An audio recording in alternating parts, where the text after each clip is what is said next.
Good morning to all of you. हमने topic शुरू कर रखा है रिलेशन, और रिलेशन में एक लास्ट टॉपिक हमारे पास बचा हुआ है इक्विवेलेंस क्लास। हम इक्विवेलेंस क्लास के बारे में और बात करेंगे। ये हमारे पास एक लास्ट टॉपिक है कि how we find equivalence class. Equivalence class कैसे फाइंड की जा सकती है किसी भी रिलेशन में। सबसे पहले तो इक्विवेलेंस क्लास की डेफिनेशन के बारे में बात करते हैं। देखिए कैसे। ए कोई आप नॉन एम्प्टी सेट लेंगे, नॉन एम्प्टी सेट नहीं लेंगे, और आर जो है वो इक्विवेलेंस रिलेशन होना चाहिए ऑन ए।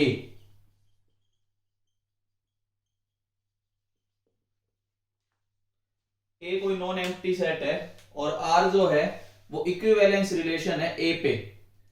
ठीक है। लेट ए कोई ए से बिलोंग करता है, मतलब स्मॉल ए कोई एलिमेंट है ए का। ठीक है। तो equivalence class of A is, इस ए की इक्विवेलेंस क्लास पहले तो रिप्रेजेंट किस हिसाब से की जा सकती है वो देखिए।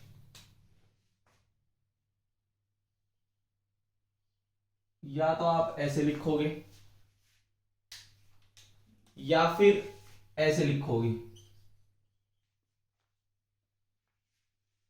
कि जैसे आपने ए की इक्विवेलेंस क्लास निकालनी है तो उसको रिप्रेजेंट करने का तरीका या तो ये है या ये है। अब इसका मतलब क्या है? डिफाइन बाय, इसकी मैं डेफिनेशन लिख देता हूं। इक्विवेलेंस क्लास का मतलब ये होता है ए जो आप अभी लिख रहे थे is equal to x such that वो एलिमेंट इसमें आएंगे जो कि x बिलोंग्स टू ए, वो ए से ही होंगे, पहली बात तो सेट से ही होंगे। और डेफिनेशन क्या आएगी? x रिलेशन विद ए, मतलब x रिलेशन विद ए का मतलब इसका मतलब ये होता है कि x comma A belongs to R. अगर आपने ए की इक्विवेलेंस क्लास बतानी है तो इसका मतलब ए किन किन इनपुट्स के लिए आउटपुट आया है। एक्चुअल मीनिंग ये है कि वो ऑर्डर्ड पेयर सेलेक्ट करने हैं, वो ऑर्डर्ड पेयर उठाइए जिसमें ए आपको सेकंड एलिमेंट नजर आ रहा है, उसके हिसाब से जो जो आपके फर्स्ट एलिमेंट होंगे वो सारे इक्विवेलेंस क्लास कहलाएंगे। मैं फिर एक बार रिपीट करता हूं कि आपने कोई एक नॉन एम्प्टी सेट लिया, लेकिन ये ध्यान रखना वो रिलेशन, जो भी आप रिलेशन चेक करोगे वो रिलेशन इक्विवेलेंस रिलेशन होना चाहिए। इक्विवेलेंस रिलेशन में मान लीजिए कोई भी एलिमेंट हमने स्मॉल ए लिया और स्मॉल ए एलिमेंट के हिसाब से आपको उसकी इक्विवेलेंस क्लास बतानी है, तो इसका मतलब आपको वो ऑर्डर्ड पेयर सेलेक्ट करने हैं जिसमें सेकंड एलिमेंट आपको ए नजर आ रहा होगा। वो ऑर्डर्ड पेयर सेलेक्ट करने के बाद हम क्या करेंगे? वो ऑर्डर्ड पेयर सेलेक्ट करने के बाद उन ऑर्डर्ड पेयर्स के फर्स्ट एलिमेंट जो भी हैं, जो तीन ऑर्डर्ड पेयर है तो तीन फर्स्ट एलिमेंट होंगे, चार ऑर्डर पेयर है तो चार फर्स्ट एलिमेंट होंगे, उन फर्स्ट एलिमेंट्स को एक सेट में लिख देंगे और वो सेट आपके इक्विवेलेंस क्लास कहलाएगी of A.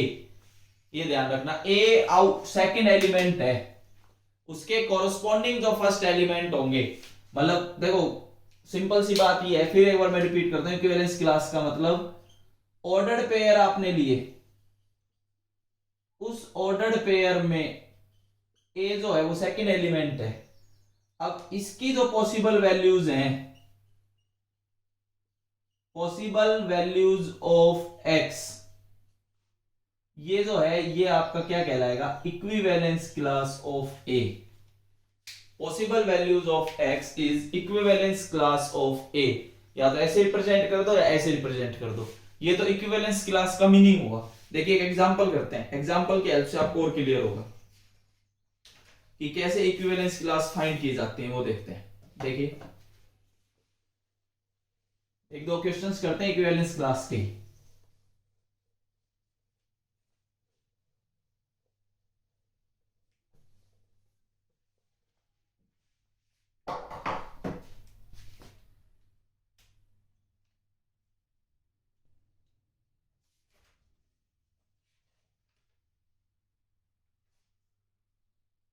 Late R B A equivalence relation. पहला question, let R be a equivalence relation in the set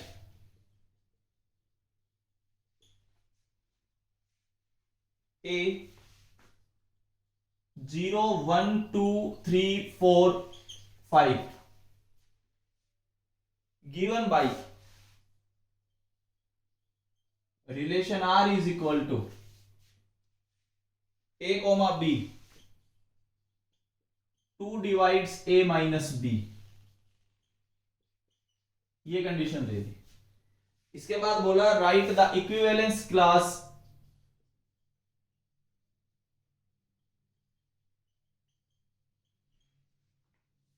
right the equivalence class, इसकी इक्विवेलेंस क्लास लिखनी है मतलब जीरो की। Right the equivalence class of zero, मतलब आपको actual में ये फाइंड करना है और ये एक ही बात है, ये दोनों रिप्रेजेंटेशन इक्विवेलेंस क्लास की है। अब आपको फिर मैं एक बार डेफिनेशन समझाता हूं कि हमें सेकंड जो भी ऑर्डर्ड पेयर है उसके सेकंड एलिमेंट को जीरो चाहिए। अब सेकंड एलिमेंट जिस ऑर्डर्ड पेयर में जीरो होंगे उसके फर्स्ट एलिमेंट हम उठा लेंगे और वो ही आपके पास इक्विवेलेंस क्लास होगी। देखिए कैसे, अब जो रिक्वायर्ड ऑर्डर्ड पेयर हैं मैं केवल वो लिख रहा हूं, रिक्वायर्ड ऑर्डर्ड पेयर्स, हम केवल रिक्वायर्ड ऑर्डर्ड पेयर्स उठा रहे हैं। 2 डिवाइड्स A माइनस B, 0,0, अगर मैं 0 में से 0 घटाऊंगा तो 2 उसको डिवाइड कर रहा होगा। 2,0, 4,0, 0,0, 2,0, 4,0। अब चेक करें यहां से 0 माइनस 0 0 डिविजिबल बाई 2, इसको चेक करें 2 माइनस 0 2 डिविजिबल बाई 2, इसको चेक करें 4 माइनस 0 4 डिविजिबल बाई 2, ये भी 2 से डिवाइड होता है। इसके अलावा कोई ऑर्डर्ड पेयर आपको ऐसा और दिखे तो देखो आप, कंडीशन 2 आपने दिमाग में रखनी है। पहली कंडीशन की सेकंड एलिमेंट 0 होना चाहिए, दूसरी कंडीशन कि फर्स्ट एलिमेंट में से सेकंड एलिमेंट घटाऊं तो इवन नंबर आना चाहिए। तो ये तीन पॉसिबिलिटीज आपके आगे हैं। Required ordered pair, required ordered pair मतलब जो मेरे को इक्विवेलेंस क्लास के लिए ऑर्डर्ड पेयर चाहिए वो मैंने 3 लिख दिए। अब मैं क्या करूंगा, अब मैं इक्विवेलेंस क्लास लिखना चाहता हूं। अब देखो अगर आप इक्विवेलेंस क्लास लिखना चाहते हैं, अब आपके पास ऑर्डर्ड पेयर आ गए, रिक्वायर्ड ऑर्डर्ड पेयर। अब इक्विवेलेंस क्लास आप ये लिखोगे, क्या क्या उठाना है, फर्स्ट एलिमेंट 0, इसका फर्स्ट एलिमेंट 2, इसका फर्स्ट एलिमेंट 4, तो आपके पास इक्विवेलेंस क्लास ये कहलाएगी। ये किसकी इक्विवेलेंस क्लास है, 0 की। This is the equivalence class of 0।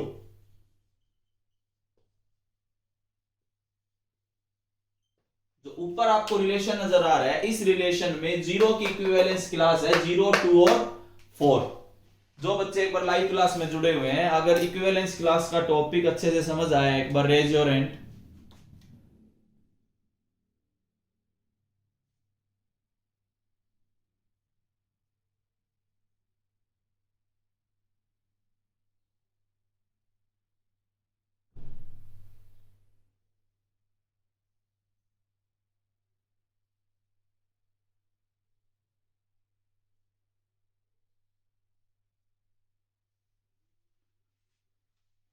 चलो एक बार फिर क्लियर करने की कोशिश करते हैं अगले एक एग्जांपल में।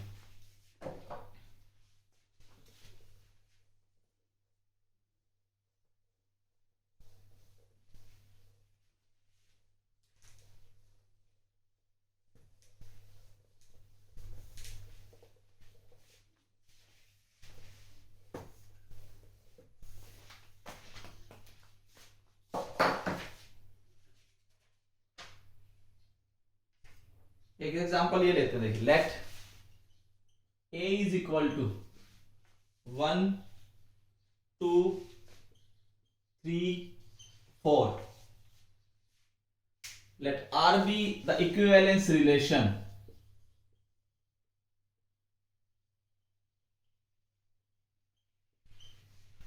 let R be the equivalence relation on A cross A।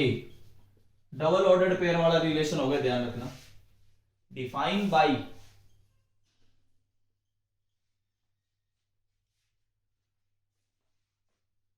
A comma B relation with C comma D,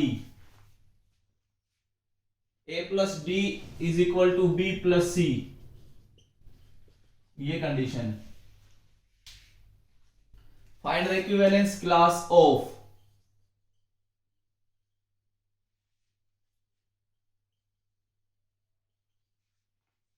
आपको इक्विवेलेंस क्लास फाइंड करनी है किसकी 1,3 इसकी इक्विवेलेंस क्लास फाइंड करनी है।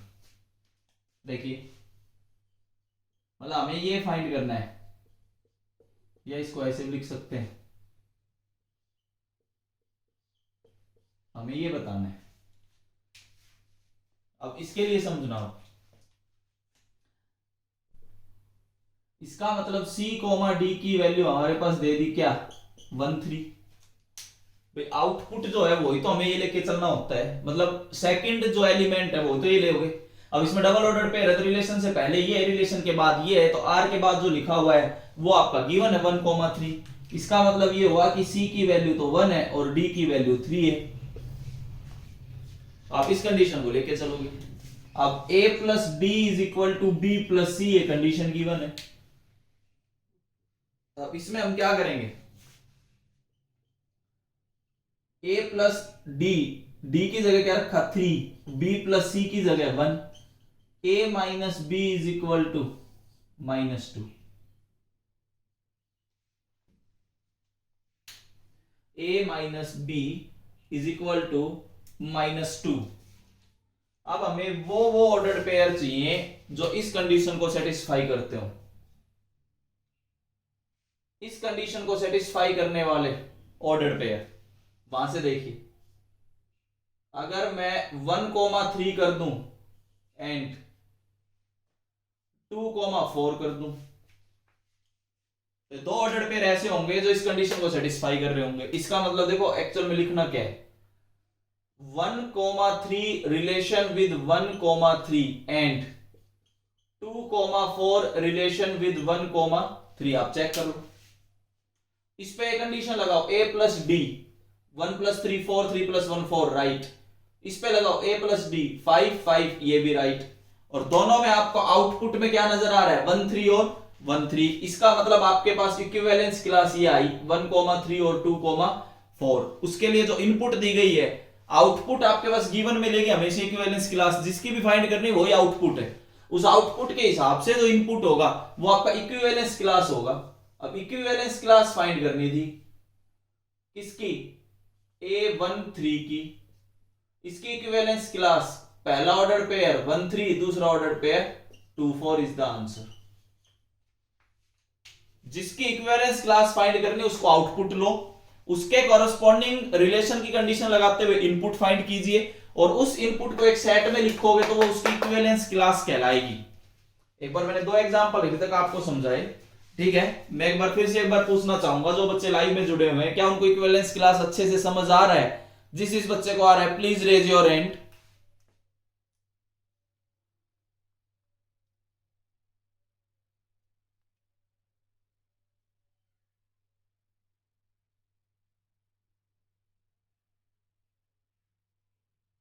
ओके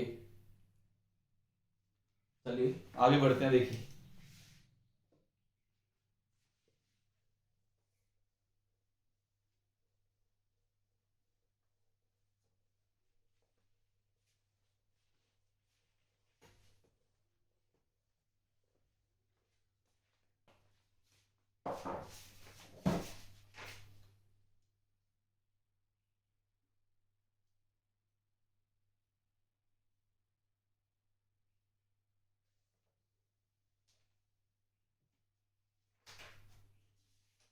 कि आपके पास एक इक्विवेलेंस क्लास के मैंने समझाने की कोशिश की है कि इक्विवेलेंस क्लास कैसे फाइंड की जा सकती है। शायद आप इक्विवेलेंस क्लास के बारे में समझ गए होंगे कि किस तरीके से आप इक्विवेलेंस क्लास लिख सकते हैं, ठीक है। इसके बाद में एक छोटा सा क्वेश्चन आपके आगे और डिस्कस करता हूं। The inverse of N equivalence relation is equivalence relation, ये ध्यान देना है। The inverse of an equivalence relation, the inverse of an equivalence relation, equivalence relation का अगर आप इनवर्स करोगे तो जो रिलेशन आएगा वो भी इक्विवेलेंस आएगा। The inverse of N equivalence relation is equivalence relation. ये आपको प्रूव करके दिखाना है। देखिए क्या गिवन में, तो मैं क्या लिखूंगा, आर कोई इक्विवेलेंस रिलेशन है ऑन सेट ए। आर जो है वो एक इक्विवेलेंस रिलेशन है on set a. To prove, हमें ये प्रूव करना है कि जो आर इनवर्स होगा वो भी एक इक्विवेलेंस रिलेशन होगा। आर जो है वो इक्विवेलेंस रिलेशन है ऑन सेट ए, तो we have to prove that R inverse is also an equivalence relation. इसका प्रूफ देखिए करना कैसे। सबसे पहले रिफ्लेक्सिविटी की बात करते हैं।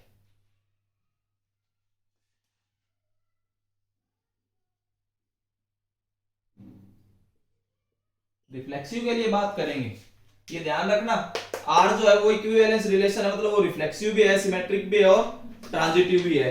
वो तो आप क्लियर अपने दिमाग में रखना, ठीक है। अब हम आगे बढ़ते हैं। क्या ए हमने को एलिमेंट माना सेट में, ठीक है।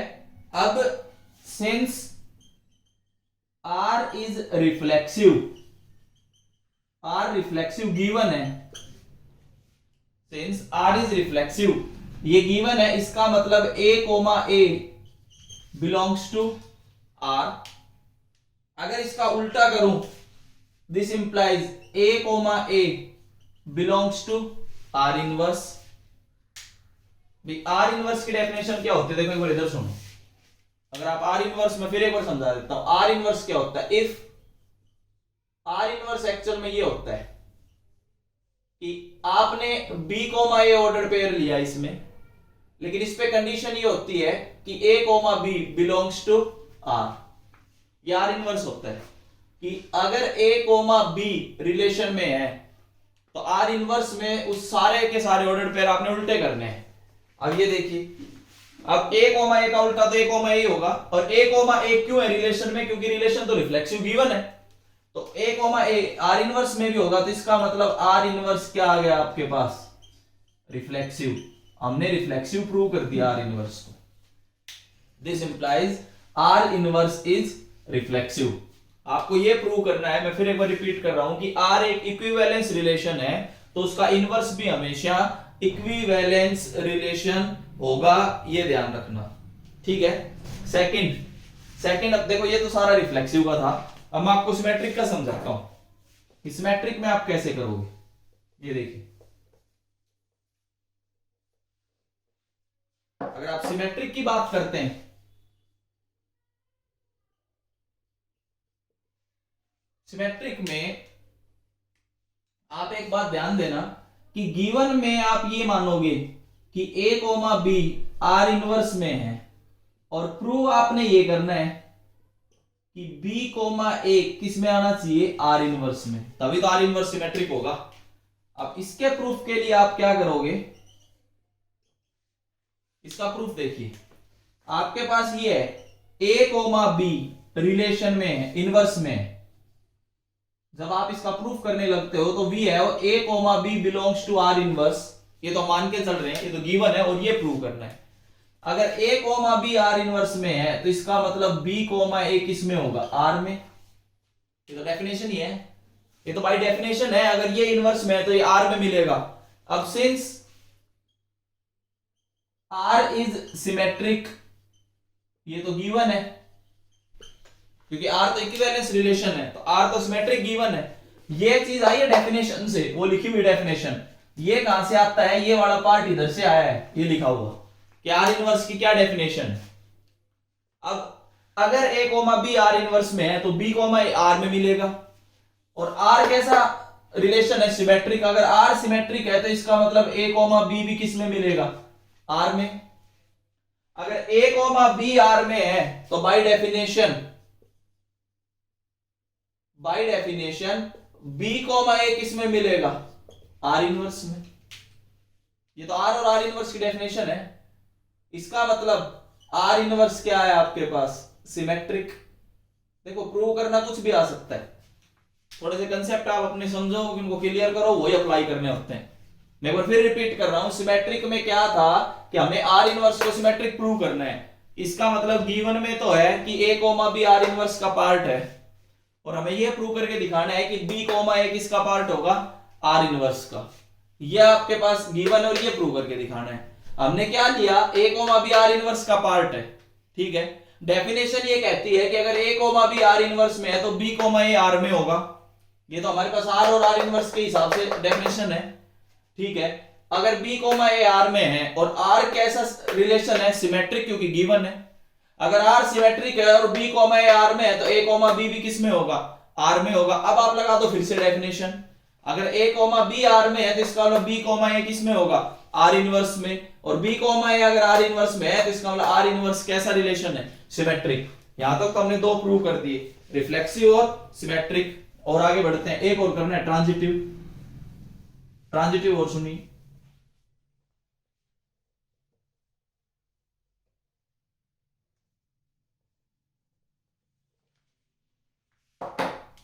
अगर आप ट्रांजिटिव की बात करते हैं,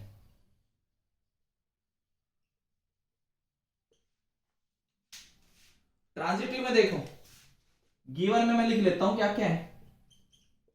ए कोमा बी रिलेशन इनवर्स में मिलेगा, एंड बी कोमा सी भी आर इनवर्स में मिलेगा। और अगर ऐसा है तो आपको यह प्रूव करना है कि ए कोमा सी किस में होना चाहिए, आर इनवर्स में। यहां तक आपके पास गिवन है और ये आपको प्रूव करना है। ये दो चीजें गिवन मिलेंगी और ये आपको प्रूव करना है। देखिए होगा कैसे प्रूफ, प्रूफ देखिए। वी हैव, आपके पास दो कंडीशन है, क्या, ए कोमा बी आर इनवर्स में है, और इसी के साथ एक दूसरी कंडीशन ये, बी कोमा सी भी किस में है, आर इनवर्स में। ए कोमा बी आर इनवर्स में है, बी कोमा सी भी किस में है, आर इनवर्स में है। बाय डेफिनेशन, यहां से मैं फिर डेफिनेशन लगाता हूं, बाय डेफिनेशन, दोनों जगह मैं डेफिनेशन लगाता हूं। अगर आप डेफिनेशन लगाते हैं तो इसका मतलब यहां से तो ये लिख सकते हैं कि बी कोमा ए किस में मिलेगा, आर में, और यहां से लिख सकते हैं कि सी कोमा बी किस में मिलेगा, आर में। ये आपने लगा दिया, क्लियर है। सी, एक बार फिर रिपीट करता हूं, ए कोमा बी किसका पार्ट था, इनवर्स आर का, उधर बी कोमा सी किसका पार्ट था, आर इनवर्स का। बाय डेफिनेशन हमने क्या लिख दिया, बी कोमा ए किस में है, आर में, और सी कोमा बी किस में है, आर में, दोनों आर में है, ठीक है, क्लियर है। अब इसका मतलब ये हुआ, दिस इंप्लाइज, आप यहां पे पहुंच गए, C comma B belongs to R and B comma A belongs to R, ये दोनों ही तो है। सी कोमा बी भी आर में है और बी कोमा ए भी आर में। अब देखो ये और ये सेम है, क्लियर है। आर जो है वो ट्रांजिटिव है, ऐसा गिवन है। अगर आर ट्रांजिटिव और ट्रांजिटिव की कंडीशन लगाता हूं तो आप यहां पे पहुंच जाओगे कि सी कोमा ए किस में मिलेगा, आर में। अगर सी कोमा ए आर में है तो बाय डेफिनेशन आप डेफिनेशन से ये लिख सकते हैं कि A comma C belongs to R inverse. और अगर A comma C R inverse में है तो इसका मतलब आर इनवर्स कैसा है, ट्रांजिटिव। अगर तीनों आपने प्रूव कर दिए तो इसका मतलब ये होगा कि आर अगर इक्विवेलेंस रिलेशन है तो आर इनवर्स भी कैसा रिलेशन होगा, इक्विवेलेंस रिलेशन होगा। तीनों पार्ट मैंने आपको समझाए हैं, रिफ्लेक्सिव कैसे प्रूव करना है, सिमेट्रिक कैसे प्रूव करना है, और ट्रांजिटिव कैसे प्रूव करना है।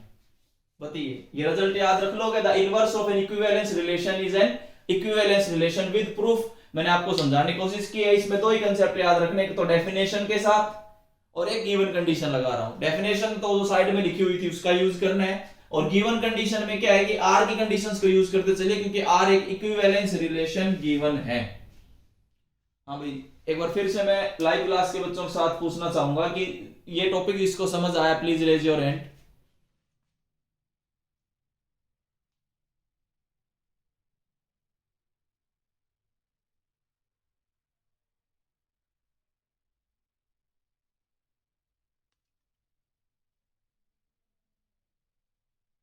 ओके,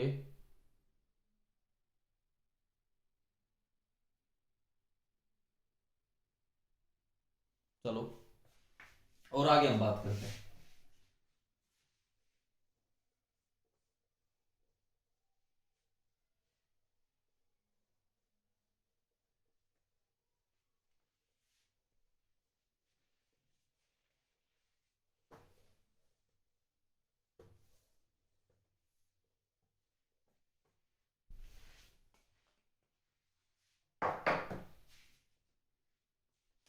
एक रिजल्ट ये याद रखना, एक और समझाता हूं।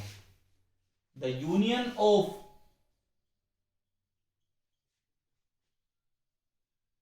टू इक्विवेलेंस रिलेशन,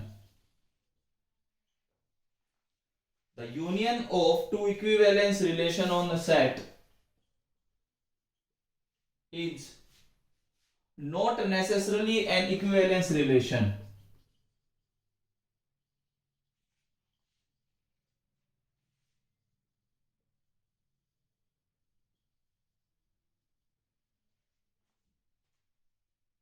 ये प्रूव करना है, ये भी एक थ्योरम है, याद रखना, नोट है, ध्यान रखना कि दो इक्विवेलेंस रिलेशन आपने किसी सेट पे डिफाइन कर रखे हैं और दोनों का अगर आप यूनियन लिख दो तो जरूरी नहीं है कि जो यूनियन आपने लिखा है वो इक्विवेलेंस रिलेशन ही आएगा। देखिए कैसे प्रूफ।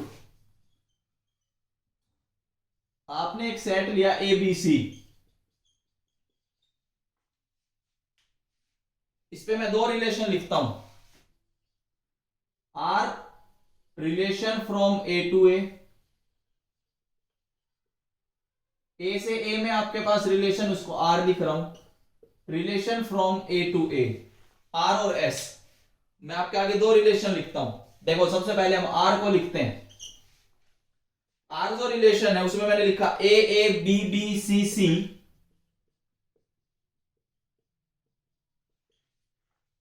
रिफ्लेक्सिव, सिमेट्रिक और ट्रांजिटिव तीनों होने चाहिए। इसके साथ मैंने लिख दिया ए बी और बी ए। आप चेक कर लेना, ये जो रिलेशन बना, ये जो आर रिलेशन लिखा हुआ है, ये आर रिलेशन एक इक्विवेलेंस रिलेशन बनेगा।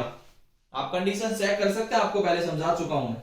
ऐसे जब आप एस लिखने लगे, ए बी बी सी सी, उसमें तो लिया था A B comma B A, इसमें ले लो B C comma C B. आप अगर इन दोनों रिलेशन को चेक करोगे तो ये दोनों रिलेशन आपको इक्विवेलेंस रिलेशन नजर आ रहे होंगे। आप चेक कर सकते हैं, ये दोनों रिलेशन आपके पास इक्विवेलेंस रिलेशन होंगे। अब हमें क्या करना है, अब हमें लेना है इनका यूनियन। अब हम फाइंड करेंगे आर यूनियन एस, और जब आप आर यूनियन एस फाइंड करेंगे तो आर यूनियन एस में देखो क्या लिखोगे, a b b c c, a b b a b c और सी बी। ये आपने यूनियन लिख दिया, ठीक है। अब इस यूनियन के हिसाब से अब आप सीधी सी एक बात समझना, ए कोमा बी आपको रिलेशन में नजर आ रहा है, बी कोमा सी भी आपको रिलेशन में नजर आ रहा है। A comma B belongs to R union S, B comma C belongs to R union S, but आपको यह नजर नहीं आएगा A comma C does not belongs to R union S.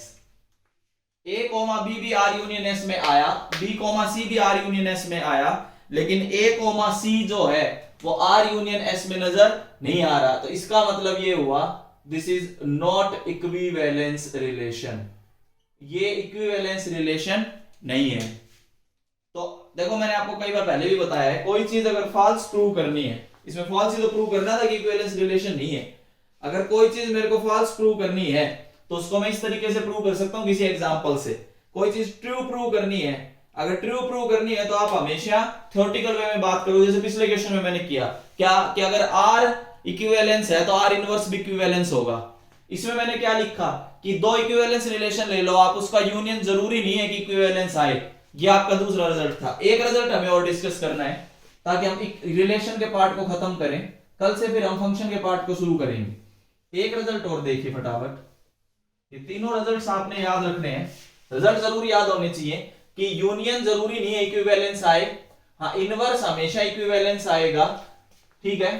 अगर आर इक्विवेलेंस है तो आर इनवर्स भी equivalence होगा। यूनियन जरूरी नहीं है कि इक्विवेलेंस आए। Third, the intersection of two equivalence relations, the intersection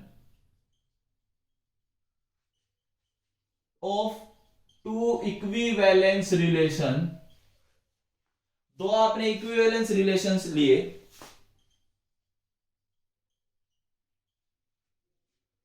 on a set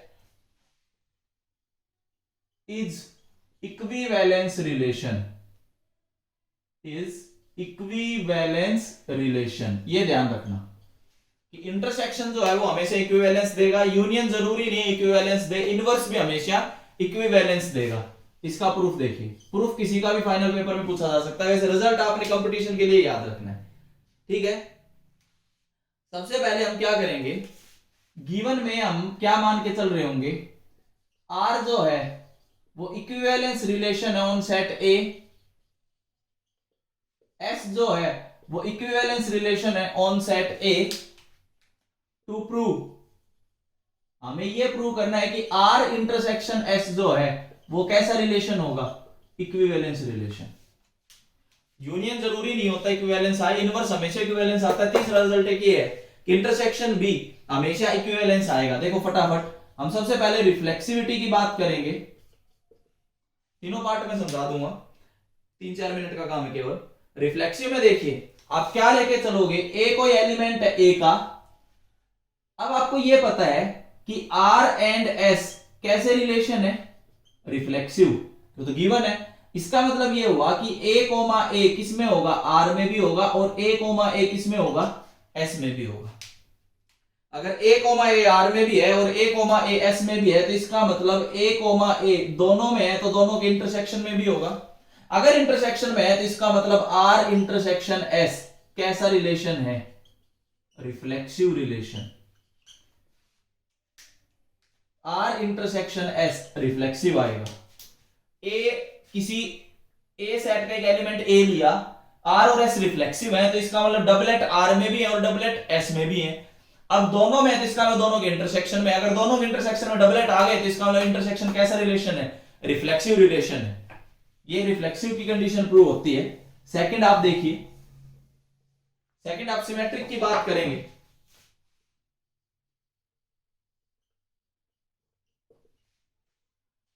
symmetric में आप क्या लेके चलेंगे, गिवन में